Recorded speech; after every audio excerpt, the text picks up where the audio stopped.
And substandard housing of ethnic and racial ghettos made those areas breeding grounds for crime. Their inhabitants served as easy scapegoats for all the problems accompanying rapid urbanization and industrialization.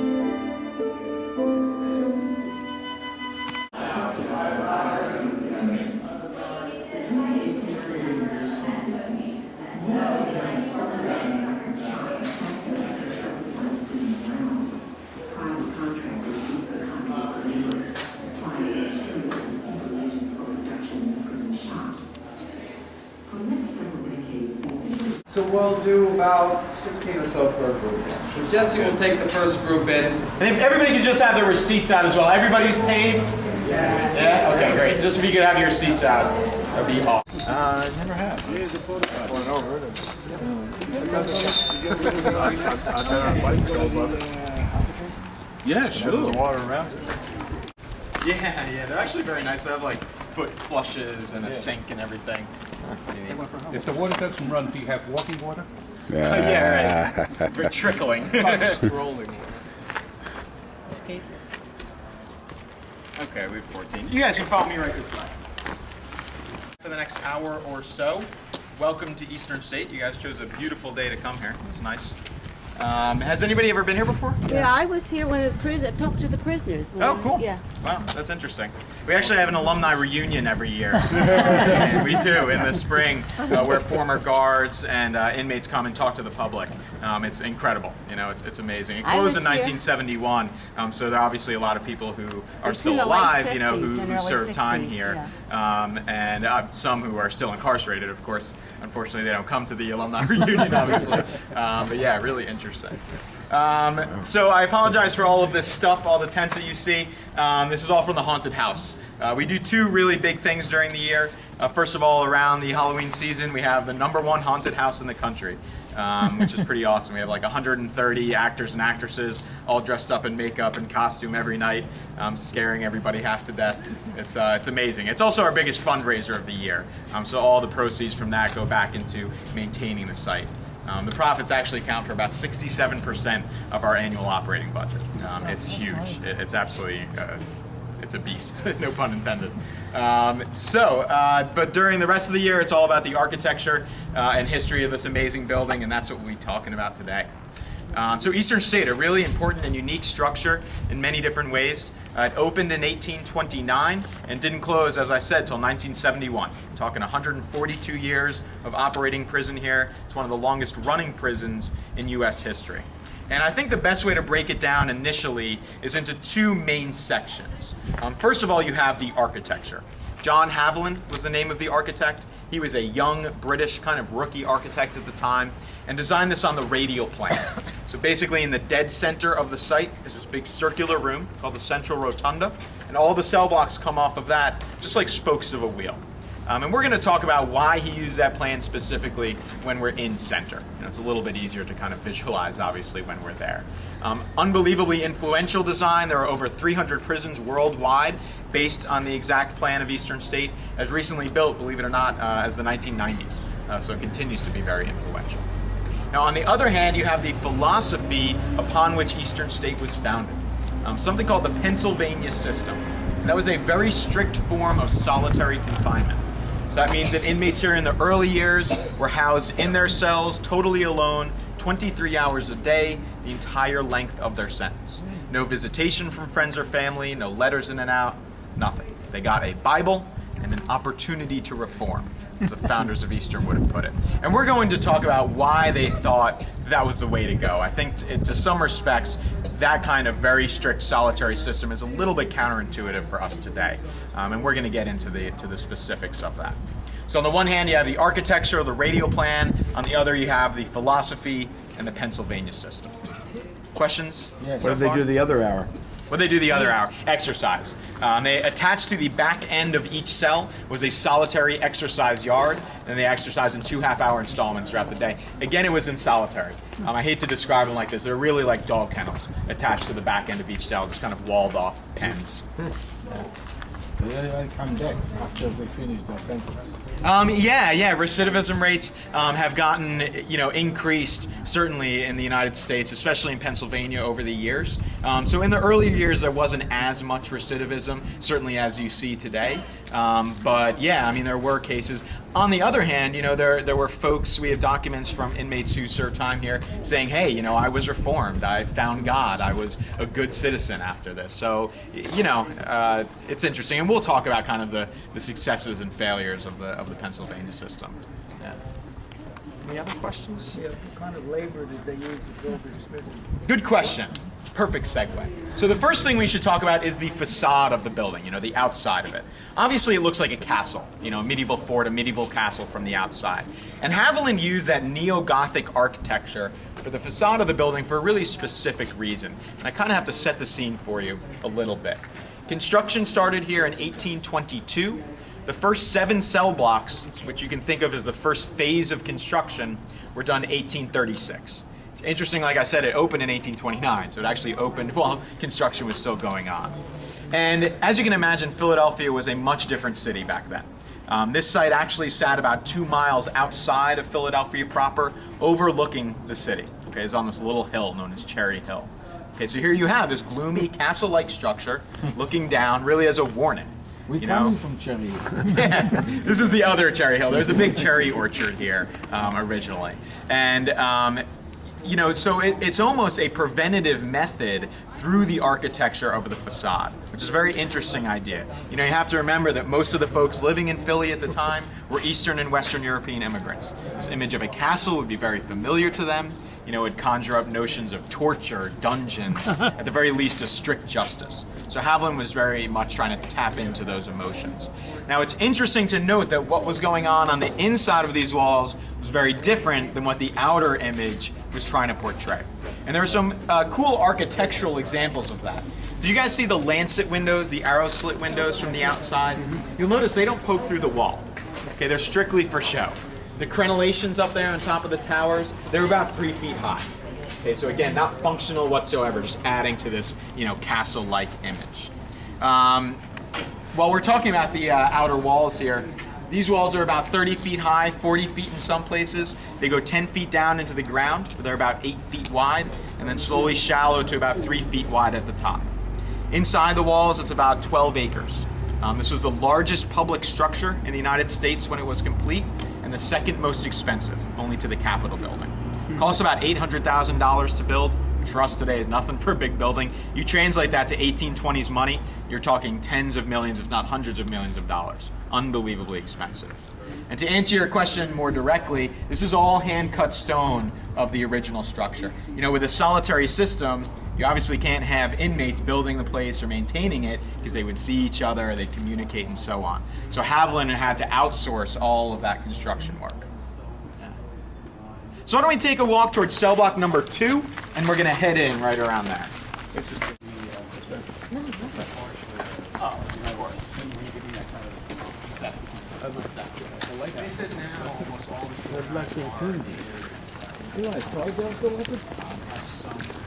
Those there, I think, is also a museum.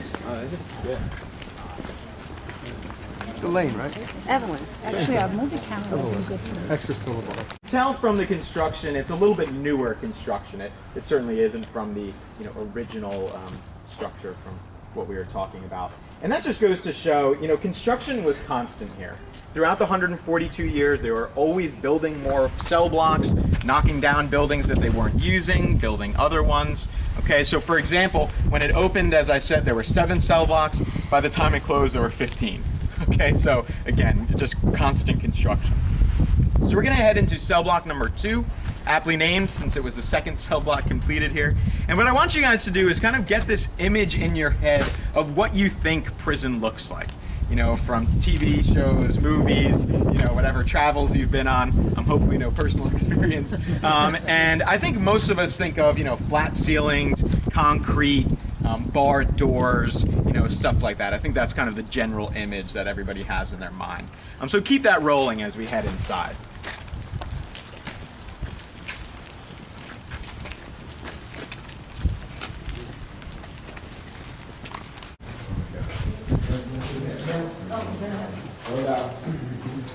So if we can focus our attention around this first image here.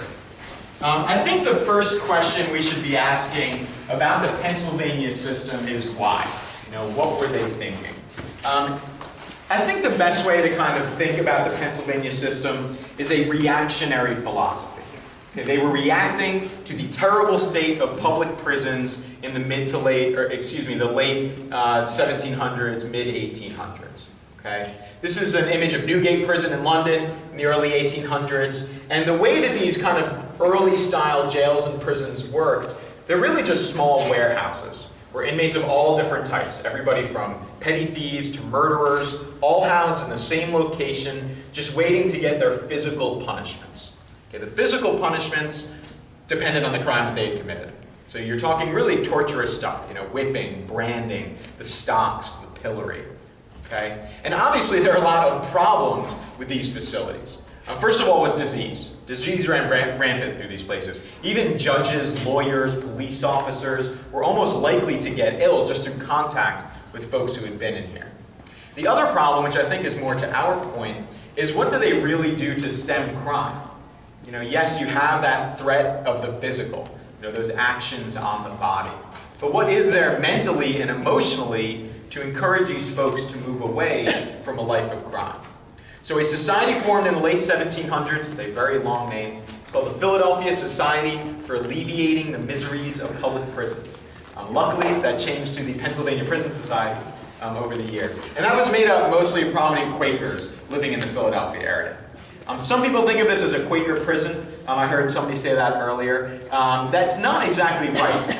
The Quaker influence is there in this. The Pennsylvania system was founded on some fundamental Quaker beliefs. The most important being this idea of an inner light.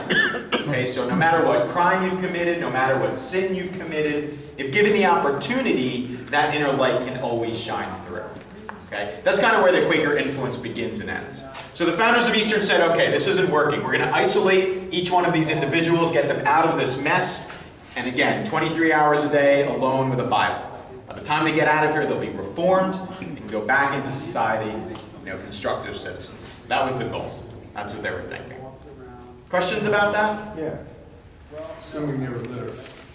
Assuming they were literate. They would actually have moral and religious instructors come in as volunteers originally. Then they had like a paid chaplain and whatnot later on. And they would sit down with the inmates on an individual basis. So there's a breaking of solitary right there. And if they were illiterate, they would talk about the Bible and kind of help them along on this reformation that they were supposed to be going. Didn't teach them how to read. No, not necessarily, no. They did have a lot of vocational training. You know, the thing with the training, the labor skills was, well, what good does it do if we're reforming these people if they don't have a skill in which they can get a job with afterward? You know what I mean? So vocational training was a big part of it. But it was still all in solitary. It was small-scale stuff like boot making, caning chairs, weaving, stuff like that. Because these workstations had to be small enough that they could actually fit in the cells. Okay? So I'm going to take a walk down here, take a look at the next image. I hate to have you guys get up. And I'm going to give you an opportunity to go in some cells in a moment. Yeah, you don't have to.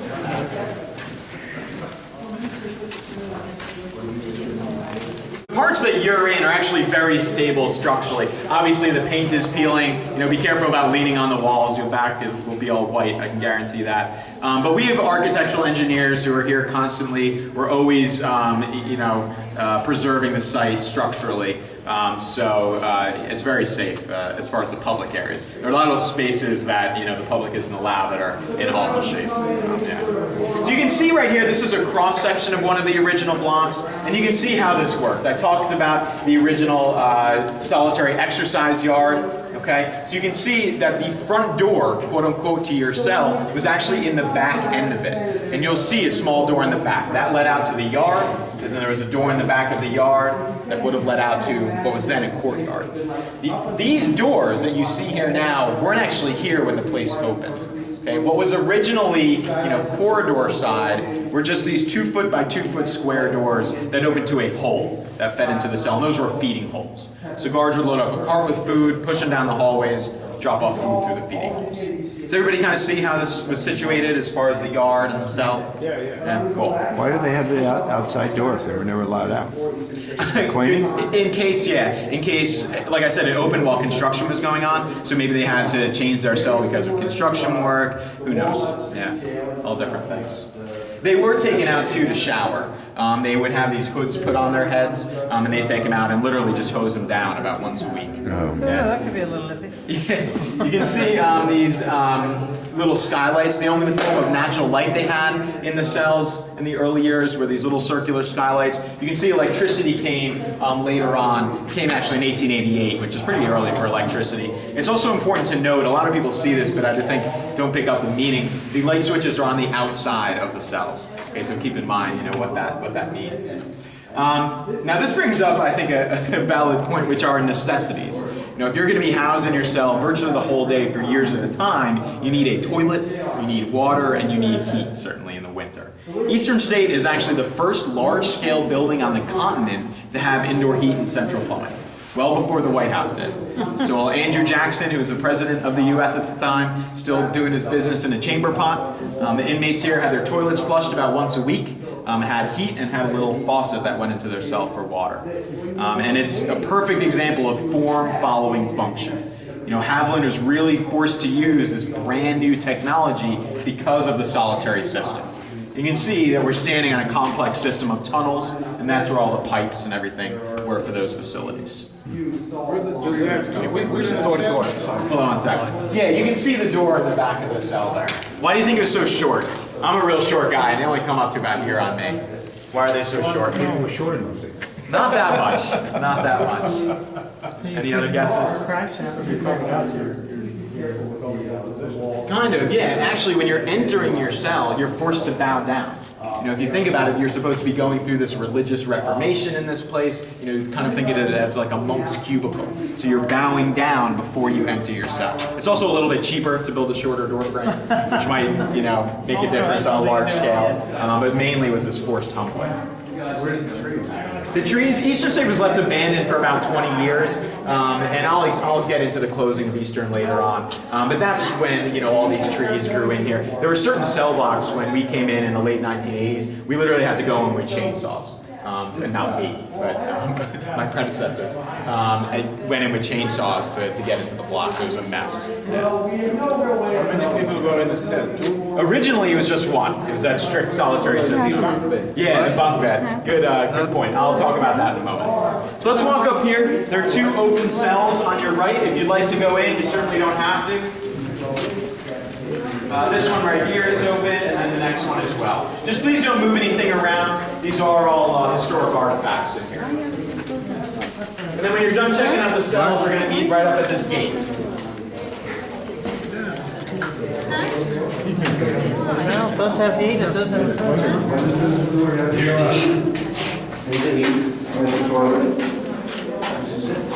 There's a light. I'm surprised on the outside. Light switch or so, isn't it? There's your little natural light over here. This is actually looks bigger than the Alcatraz one. Does it? Can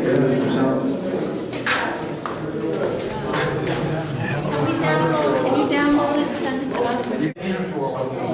Now.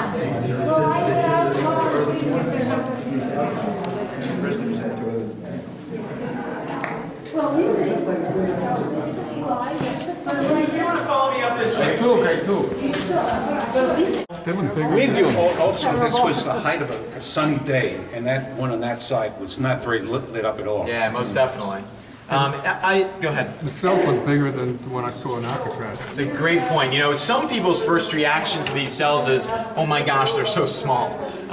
They actually weren't for their day, and certainly by today's standards. The cells in this block are about 12 by 8. To give you kind of a reference point, cells in modern facilities are about 8 by 8. Some of them even 6 by 6, and obviously designed for 2 people. Okay, so really interesting to always kind of compare and contrast over the years. Now, the point is though, no matter how big or small it is, if you're in there for a couple years alone, you know, yeah, exactly. And they did have, you know, documented cases of clinical insanity, suicide, and the like. So by 1913, the prison officially dropped solitary confinement and switched to congregate. Congregate is pretty much what we think of as prisons being today. So more than one inmate to a cell, hence the bunk beds. Everybody eats together, works together, exercises together, worships together, so on and so forth. So again, the official switch was 1913, but it's a very gradual breakdown of solitary. So even by like the mid to late 1800s, they'd pretty much left solitary by the wayside and were using congregate methods. Now, if you are a guard working here in congregate, what do you have to deal with that a guard working in solitary probably wouldn't have to? Right. Security, right? Security. And you start to see changes to the architecture to deal with that. This is called a head gate or a riot gate. So if you guys are rioting in cell block 2, I can shut you off, try to isolate the riot. Also, in the corner towers, you will see brick structures. They were added in 1925. They were guard posts. Added in 1925 in response to an escape that happened in 1923. 6 guys built a wooden ladder, went up and over the east wall, which is right behind you, used tied together bed sheets to rappel down the outside. Luckily for them, a milk truck was passing by on Corinthian Avenue at the time, so they hijacked the milk truck and headed to a farm in Delaware. All 6 of those guys were recaptured except for one. His name is Leo Callahan. He's the only person in the 142-year history here to escape and never get recaptured. So out of around 100 escapes or so, only one truly successful one. Did they have it? No idea. He was not a good guy. He had a very long rap sheet. He was not well liked by the guards, not well liked by the inmates, and supposedly had a really big mouth. Somebody named Callahan with a big mouth? So many people's thinking is that he was probably killed by the inmates he escaped with just to kind of shut him up. Yeah, exactly. That'll work. Yeah, exactly. As you can imagine, the warden at the time was not very pleased. He armed the guards for the first time individually and gave the guards in the corner towers orders to shoot to kill if they saw any funny business going on. And that's a really interesting transition because in less than 100 years, you've gone from, you know, inner light, we're going to reform these people, to orders to shoot to kill. You know, very, very drastic transition. Okay. Any questions about that? The switch from solitary to congregate or anything? What year was that escape? The escape was 1923. He's not around anymore. He'd be like 110 years old. So if anybody has any like cousin Leos or anything, you got to start asking some questions. I understand one guy didn't want another guy to come in the cell with him because he's very selfish. Oh yeah? Tour's over. Tour's over. I'm sorry. I could find out for you. It's fine. So guys, this is what Eastern State would have looked like in 1836. Again, this is when that first phase of construction was complete. So we're kind of backtracking a little bit chronologically. You can see those solitary yards attached to the back end of each cell very clearly this way. And we came in through the administration building, walked up cell block 2, and now we're right in center. This is kind of the heart and the brain of the operation here. And you can see from this plan why Haviland used the radial plan specifically. That was for surveillance. You know, I have to remember there are no video cameras back then. If you think about it, you have to actually design the building in a way that allows guards a way to keep an eye on what's going on. You can see we've labeled the original 7 cell blocks, okay? So you can see you could have one guard standing in the central location pretty much keeping an eye on 11.5 acres. You know, they can see down the entire length of all 7 original cell blocks. Really amazing design. Even as they added cell blocks on, they tried to keep in the old surveillance system. So in a moment, we're gonna walk down this hallway. You'll see 2 big mirrors at the end. Those were added so that if you're a guard standing in center, you look in the mirror on the right, you can see all the way down block 8, or 9 rather. You look in the mirror on the left, you can see all the way down block 8. Okay, you're talking about cell blocks that weren't added on until about 5 decades after the original structure. Still trying to keep in the old surveillance system. It worked so well. Really amazing. We should talk about overcrowding. Overcrowding is a problem that plagued this institution from the get-go. Haviland envisioned his prison having 250 cells. Remember, back then it was only one person per cell. By the time he was done, there were 450. Okay, so you'll notice 1, 2, and 3 are 1-story, 4, 5, 6, and 7 are 2-story. Okay? The height of overcrowding here was in the late 1920s, early 1930s. Upwards of 1,700 inmates housed here at the time. Records show up to 5 inmates per cell. You can imagine 2 bunk beds on either side, and then a cot pushed to the back. Unbelievably overcrowded. Why? Why was it so overcrowded at the time? Prohibition, right? Lots of people breaking the law, and certainly a huge upswing in organized crime. You know, Al Capone, for example, was here in 1929, you know, so on and so forth. So it's interesting, you know, Eastern State was always affected by what was going on the outside. It certainly never operated in a vacuum. As far as the details of the population, women were housed here until 1923. So for almost 100 years of the prison's history, really. Always kept separate from the men, originally housed in part of the administration building, moved to the 2nd story of cell block 7 for a while, out to cell block 2. The state finally decided that they needed to build an all-women's facility. Again, that was completed in 1923, a place called Muncie out in western PA. It's actually still in use, Muncie. There was also racial segregation here, so African American inmates kept separate from the white population. It desegregated with the rest of society, so whatever date you put on that, you know, the late 1960s, I'll call it. And it's interesting, it desegregated literally overnight. And if you think about it, that's something you can do inside the walls, right? If the warden says you're living together, then you're living together. There may be some backlash, but the rules are the rules. Obviously, it's a lot more complicated than that on the outside. And I just want to, you know, compare this model to this. This is an aerial photo from the 1950s. Okay, so you can see how they built cell blocks on. You can see the construction changes a lot, especially into the 1900s. You see 3-story blocks, these poured concrete blocks. The inmates can obviously build them. You know, even cell block 14 right here was actually designed by an inmate who was a Harvard architecture grad who was in here for fraudulently signing checks, surprisingly enough. So it's really interesting. You can also see they added these big industrial kitchens, an industrial yard, all kinds of different facilities. They also added a death row. Death row is an interesting story. It's cell block 15, and it was really just nicknamed death row. That was a space, they went back in that space to solitary cells. Those were for a few different kind of type of inmates. First of all, those who broke the rules. You know, they kept them separate and in solitary. Also inmates who were really hardened criminals, you know, very experienced, not so institutionalized as we call it now, and including those inmates who were sentenced to death. Now, Pennsylvania works differently than many other states with the death penalty. They have a central execution site called Rockview, SCI Rockview. You can actually see it from Penn State's campus, so it's right kind of in the middle of the state.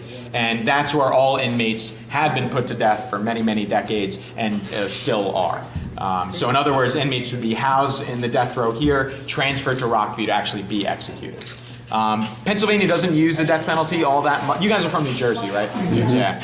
Pennsylvania doesn't use the death penalty all that much. They haven't used it since 1999, although right now there are over 250 inmates on death row currently in the state. So kind of see what happens with that. It's obviously a very, very interesting topic. So Eastern State closes in 1971 for 3 main reasons. First of all, there was a big riot in 1961. About 800 inmates got out of their cells and tried to escape. The riot was quelled with no escapes. Nobody died, luckily, but certainly made the administration very nervous, as you can imagine. Also by 1971, this is a very old building. It makes more sense financially to put money into a newer institution than to keep maintaining this very old one. For example, there was only 1 cell block by that time that had electrically locking doors. Okay, so it becomes very inefficient. Here they are in 1971 operating a maximum security facility pretty much in the middle of the city. You know, you can see from this photo, the city really engulfed the building over the years. I actually live about 3 blocks away. My house was built in the late 1800s. So even by that time, this is a thriving residential neighborhood. It doesn't necessarily pose problems, but certainly questions. And all 3 of those factors kind of folded together contributed to the closing. Yeah. Right before it closed, the city purchased it from the state, and they're the ones who really left it abandoned, like I said, for about 20 years. And that's why you see it, in its current state of decay. We started giving tours here in 1994, so we're still kind of young for a museum, but growing up rapidly. The city actually still owns the building. We're a nonprofit organization that leases it out from them, and we take on all the maintenance and touring costs and everything like that. Why did the city buy it from the state? What's that? Why didn't they do that? They had plans to knock it down. They wanted to build a shopping mall here, a condominium complex, which they build as the perfect gated community, which I always get a kick out of. It is the perfect game. It is, yeah. The outer walls by that time had already designated historic, so they couldn't touch those. They could knock down as much as they wanted on the inside. How many acres is this? It's 12. Yeah, 11 and a half. Right now, this is the 5th most expensive zip code in the city. So you're talking about very, very valuable land. We are a National Historic Landmark. We have that designation, so we're kind of as protected as... How many people you take a tour? A lot. We're actually not allowed to talk about the numbers, but almost 3 times as many come through for the haunted house than the historic tours. But we have about 25% each year we've gone up in attendance for daytime tours. How many people go on the haunted tours? A lot. A lot. Yeah, it's huge. You're going to get in that cell with them. Yeah, right. It's real big. You got to say a lot 3 times, because 3 times as many people. Yeah, right, exactly. A lot. Are you going to talk about that plaque? Yeah, certainly can. Yeah, we can look at this plaque here. And then we're going to head to the synagogue as well, right? Right after this. Yeah. So this plaque is really interesting. There's a law on the books that says if you have served time in prison, so even if you've done your time and been released, got out on parole, you're not allowed to serve in any branch of the military.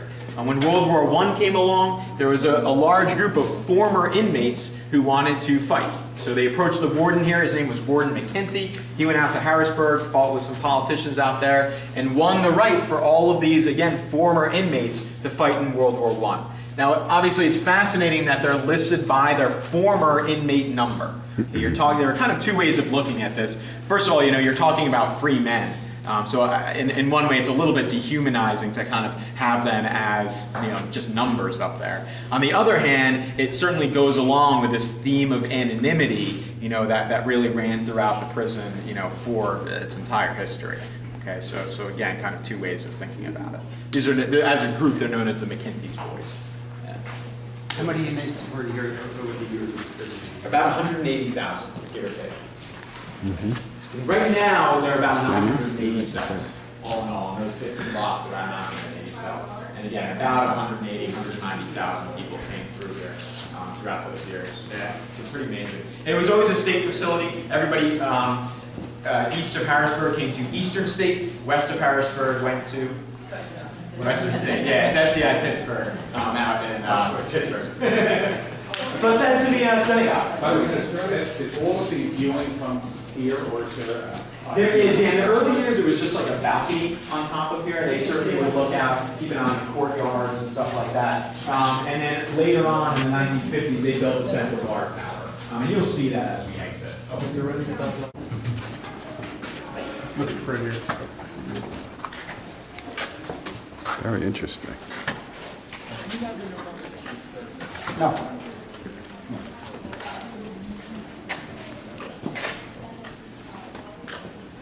Age before beauty. You lose it both ways.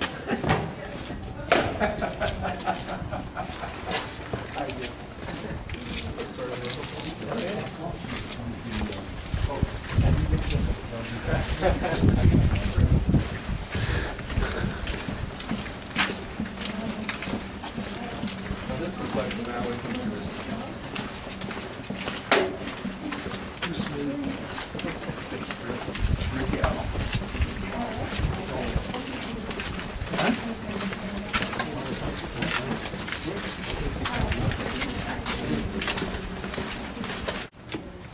Why take off the hat? Why not leave the hat on? That's the original lock. Even caps? Yes, it is the original lock. Really? Even caps? Yes. I never knew that. Man. You learn something every day. What did my bar mitzvah do for me? I didn't know I could keep caps on? Yeah. Must be good for him. That's what I get for ditching out right after my bar mitzvah, I guess.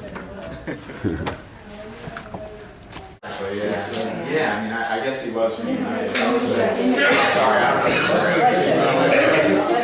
So, folks, this is the synagogue. Obviously, this is a Sephardic style synagogue with the benches along the side. And the story of this is really fascinating. You know, as far as we know, this is the first synagogue in any American prison, and one of few that exist. You know, in modern facilities, it's mainly a general worship space that prisons have, where inmates of all different faiths can go and practice their religion there. And they did actually have that at Eastern. The chapel in the later years was converted to a general space. But that's what makes this so amazing, is that really the few Jewish inmates who are here had this space set aside for them specifically. So the story, it depends on kind of how far back you want to go. But in 1845 was the first Jewish clergy that came into Eastern State. And again, we talked about those kind of religious and moral instructor. And that's really what they acted as. But that's interesting because that's very early on in the prison's history. And I think that just goes to show the administration didn't really care what religion you were practicing as long as it was leading toward this Reformation. You know, whether it was the Bible or the Torah, I don't think it necessarily made a big difference to them. The first Jewish service here was in 1913, which makes a lot of sense. Again, that's the official year that they could, you know, congregate together to worship. Then the backtrack. In 1917, B'nai B'rith, have you guys all heard of B'nai B'rith? Yeah, they formed just checking.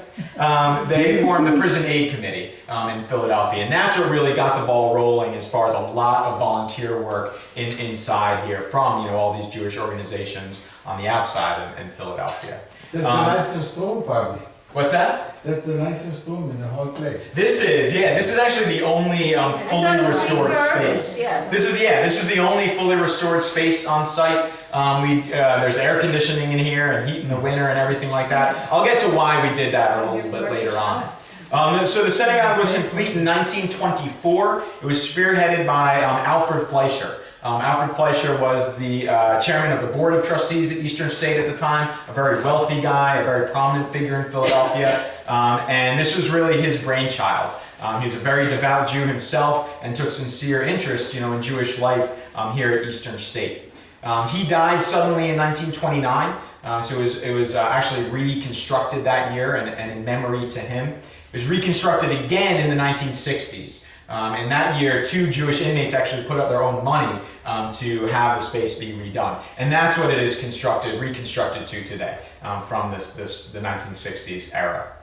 Now, I think that most people, when they hear this story, are like, oh, you know, there must have been so many Jewish inmates here. There weren't, actually. When the synagogue was built, there were only 20 or so. And that doubled in about 2 years.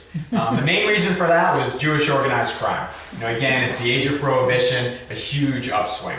That doubled again by the 1940s. You can attribute that to just kind of a general population growth of Philadelphia and certainly of the prison. There are about 80 Jewish inmates here at the time. And then it really falls off. You know, 50s, 60s, 70s, there are really only about a handful or so throughout those years. So the services that you can imagine changed a lot as well. In the early years, when they had a big Jewish population here, they had a minyan. I mean, Shabbat services, they were really very conservative, if not orthodox. I think you can only describe in the later years, you know, it gets a little bit more reform and whatnot. So really interesting how it changes. I would think that attendance to services would be very, very good because of the contrast in the rest of their life. Yeah, and why else? What about Got out of the cell. Got out of the cell, but why else specifically? Food, Right. right? This area back here, this area back here was the where all the kosher food was prepared. There was this one volunteer, an amazing guy. His name was Joseph Paul. He started off here as he got very well known in Philadelphia as a strongman. He'd wear this like ridiculous Tarzan outfit and would go around and like rip phone books in half. Alfred Fleischer got him here originally to do a strongman act. And when he got in here, he was taken by the place. Ended up volunteering for decades. Was very instrumental in getting over 300 inmates jobs. And just an amazing guy. He also owned a kosher butcher shop in Fairmount. So he donated a lot of the kosher food that was prepared. And we've seen from talking to former inmates and documents and whatnot, that in many cases, inmates would come to the services and then they wouldn't eat the food here. They'd take the food back to their cell with them.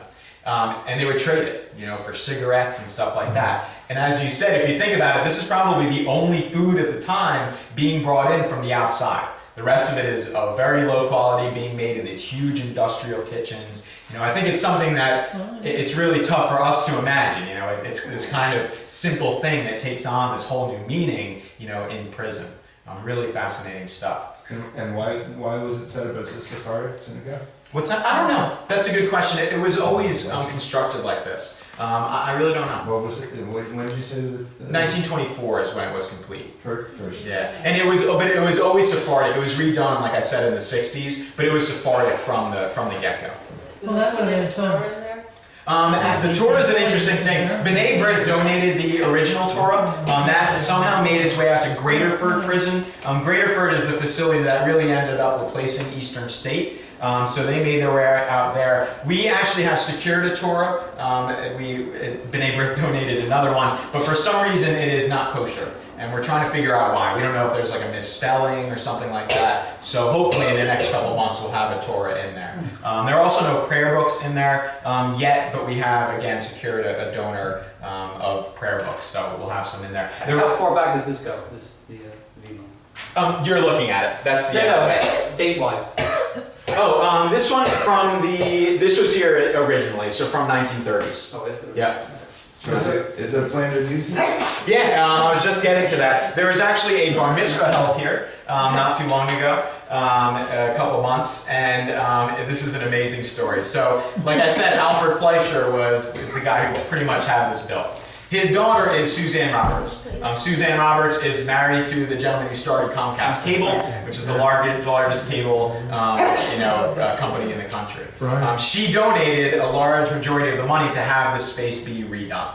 Okay, so and it was her grandson whose bar mitzvah was held in him. So it's just an amazing kind of length of time. Was there a guard present while service was going on? Yeah, there was actually. And we can head next door. There's a little exhibit space, just kind of detailing what I've been talking about. There's some really cool photos. Who ran the service? The inmates, or did they bring somebody in? No, they would bring rabbis who would come in, and volunteer, and they would run the services. Yeah. And inmates were obviously involved in running them. They had one every Friday night? Yep, in the early years. My relatives were involved with speakeasies. They had a winery in Philadelphia. There you go. Of course, they were allowed to produce wine for religious reasons. Yeah. They produced a lot more. And I'm pretty sure one of my great uncles is probably here.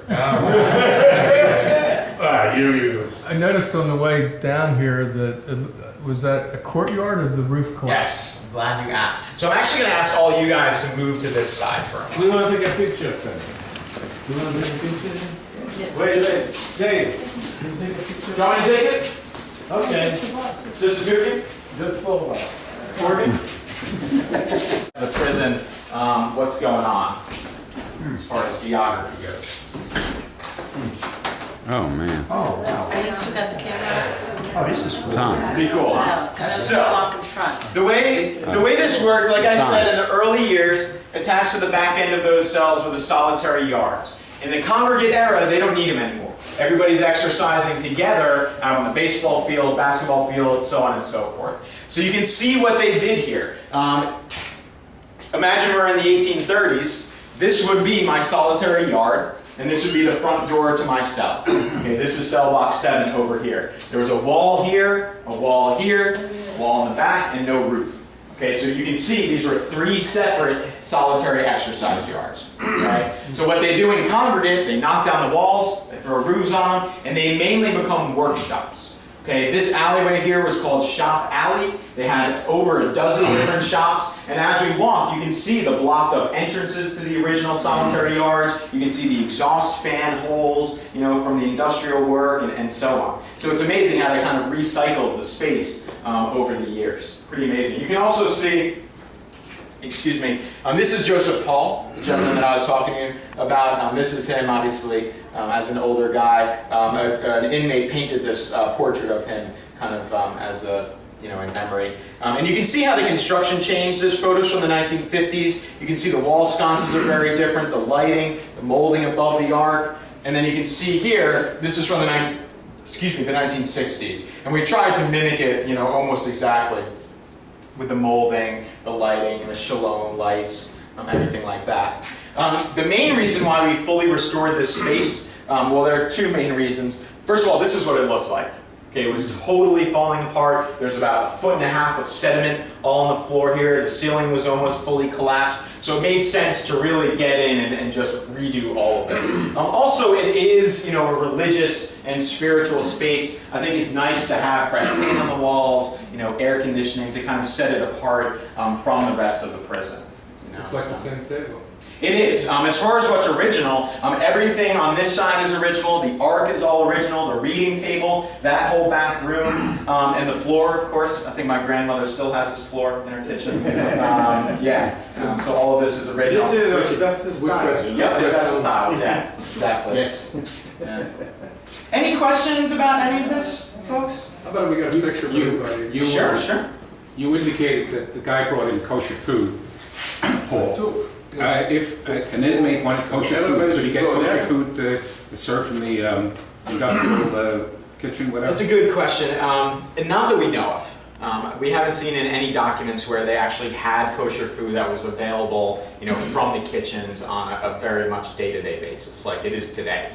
You know, how inmates have specific diets, you know, in prison. Everybody had to eat the same thing, basically. Pretty much, yeah. Exactly. I don't think it was really till like into the 1970s, 1980s, where they started to really take religion and culture and whatnot into account as far as having kind of separate meals. Yeah. And even now, I went to Graterford a couple months ago, and you know, yes, you know, if you're kosher, you get like a separate meal, but they try to make it almost exactly the same.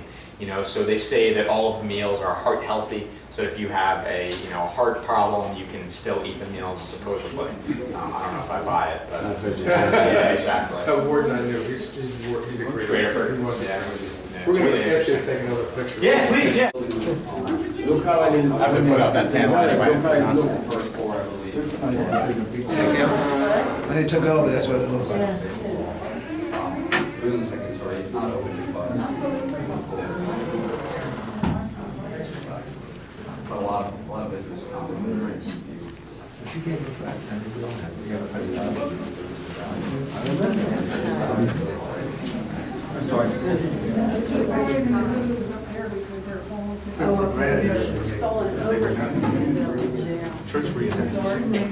Yeah, well, they would need some willing donors.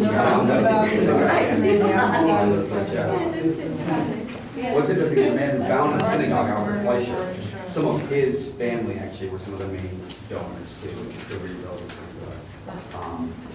Suzanne Roberts actually.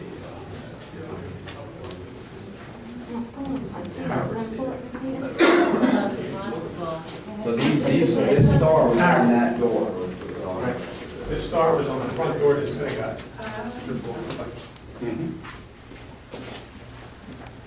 All right, folks, why don't we go over to the synagogue, give your other the other half of the room a chance to fit around here.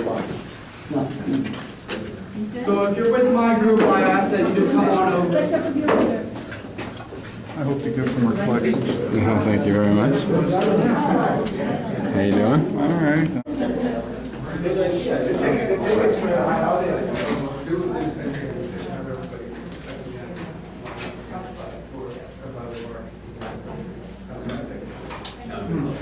And then build those doors to the whole.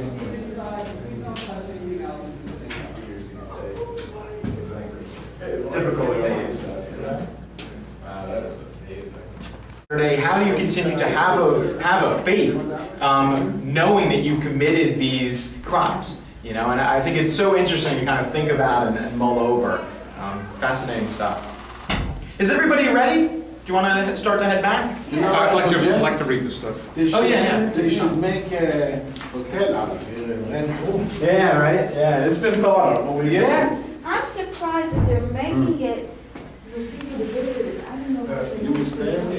People like it like that. know, that's really the main reason. We do a lot of surveys and stuff, surveys and everything, and people love it like it's Number 41. Yeah, we're getting there, slowly but surely. If you had been here, 10 years ago, forget it, I must have been here late 50s, early 70s. I had this Dr. Negley, he was a well-known criminal. It's like Phoenixville area. It's not big. Right now, it's one of the biggest maximum security stores there. They're like 3,700 things there right now. No, you do this full time? I did. No, the one in the middle of the other prison is also there. That's actually a Professional fees. yeah, they're doing that soon, I think. How about this? I think it's like plastic or metal or something. I haven't seen them, but they're absolutely just gigantic trailers. They drop them off, treat that. They dry them off and the cells are right up. Unbelievable. Hillsburg is interesting, yeah. But there is a jail, literally right downtown. It's next to Independence Hall. Yeah, I saw. We're in practice now, guys. Yeah, now you see 3 floors.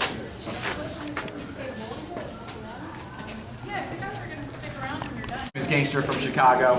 He's actually from Brooklyn, which a lot of people don't know, who made his way out to Chicago. I guess the gangster field was a little more wide open out there. He started organizing bootleggers, again, prohibition. They'd bring alcohol down mainly from Canada and then distribute it illegally and so on. Became one of the wealthiest men in the United States at the time, one of a few multimillionaires in the States. How he ended up here, he was visiting Atlantic City, doing a little gambling, stopped in Philadelphia on the way back to Chicago to a moving picture theater, which were all the craze back then, brand new technology. And he and his bodyguard brought in loaded, unlicensed .38 caliber revolvers. 2 undercover cops picked him up, gave him both a year sentence, which was the maximum penalty for that crime. It's called a CCDW, carrying a concealed deadly weapon.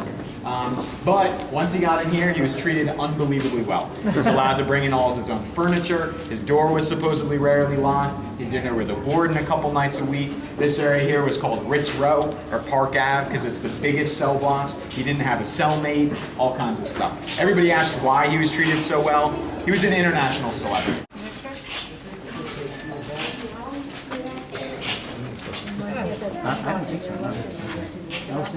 We gotta send it to him. He needs one of his back of his head. We spend about 15 minutes in that cell block, and then go to different areas.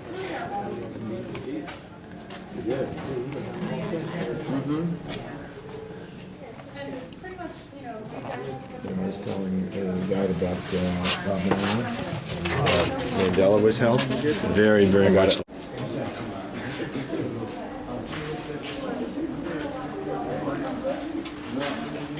That's a pretty good room for selling.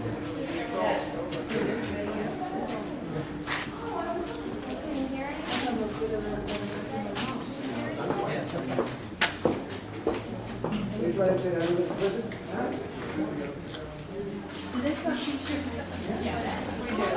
got a couple of different copies. I like the color. I don't like that it says Eastern State Penitentiary. Yeah. Oh, yeah. No, this were staff. I know, but I like the colored burgundy. Yeah, it's not bad. They could be a lot worse. Yeah, most of the tour guides are full-time. We've got a couple of them. Everybody you see out here on site, we sit around these guys and they tell big stories. Definitely does. No, Creek Rose in Fairmount. In Fairmount?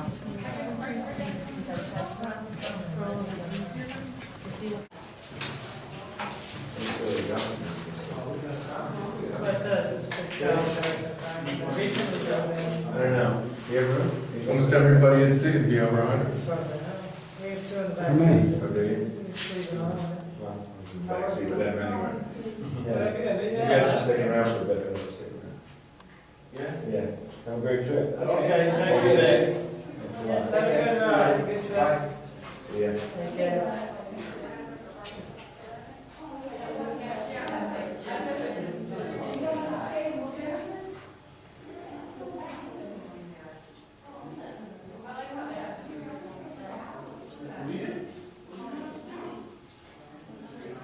So it's in pretty good shape. Wow, it's great, great.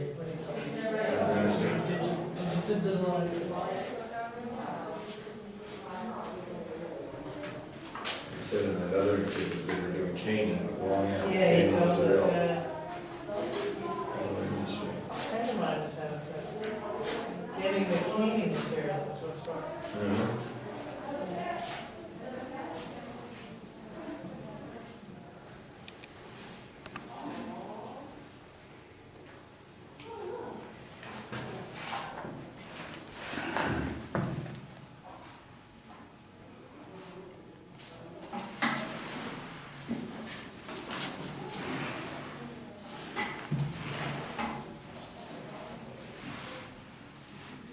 Nobody's sick.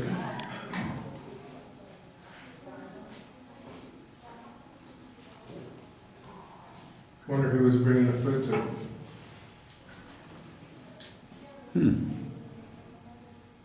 It's kind of, it's got a bit bigger than that first one we saw. Mm-hmm.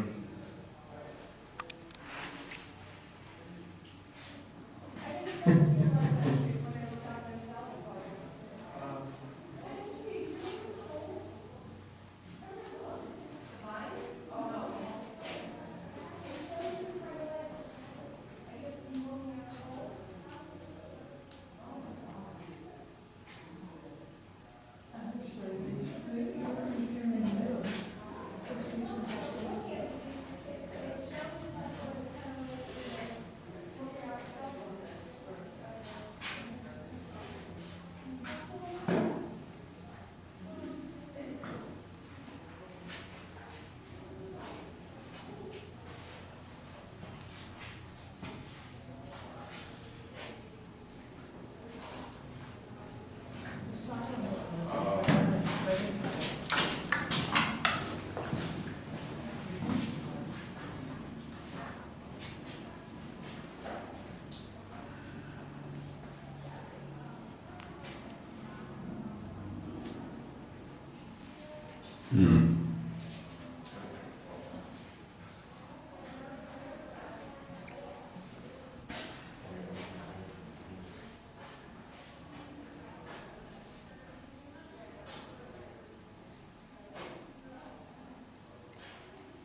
Bocce.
Ready, Mike?